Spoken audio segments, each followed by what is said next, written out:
1984 by George Orwell. This is George Orwell's masterful tale of how authoritarians would like to rule the world and cram down their truths on the masses. Winston Smith is the main character, and he lives in this world where there's perpetual wars and thought police watching everything that he does. He gets a mysterious note from a young woman, and he doesn't know if he can trust her, and that's where the novel really takes place.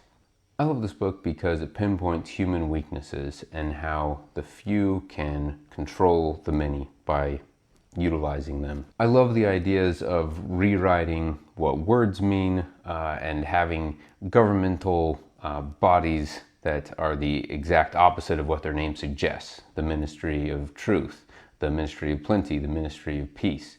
And it seems very fitting for politics today. Whatever you want to do in politics, the key is to give it a nice name. And that will get you most of the way there, surprisingly.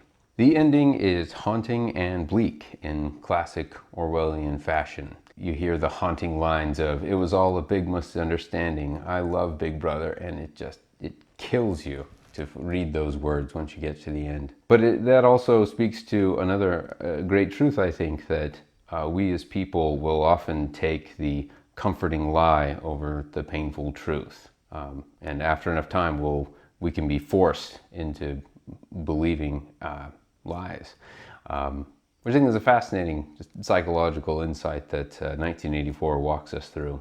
People talk about the difference between 1984 and Brave New World, and I love that comparison because both books are very interesting to me, though they have opposite conclusions about how authoritarians control. Because in 1984, it's through pain, and in Brave New World, it's through pleasure. I actually think Brave New World is more spot on in that. I think the overdosing of pleasure is the actual danger, but I think 1984 is the better storyline. It's a more interesting world to visit, how totalitarians control people, and forcing truth on them.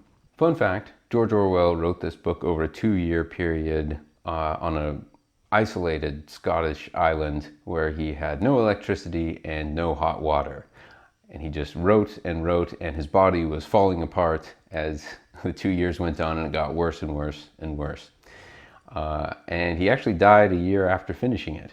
But man, what a way to go, to leave the world, one of the great works of English literature. I don't know if he would say that it was worth it, but definitely seems so to me.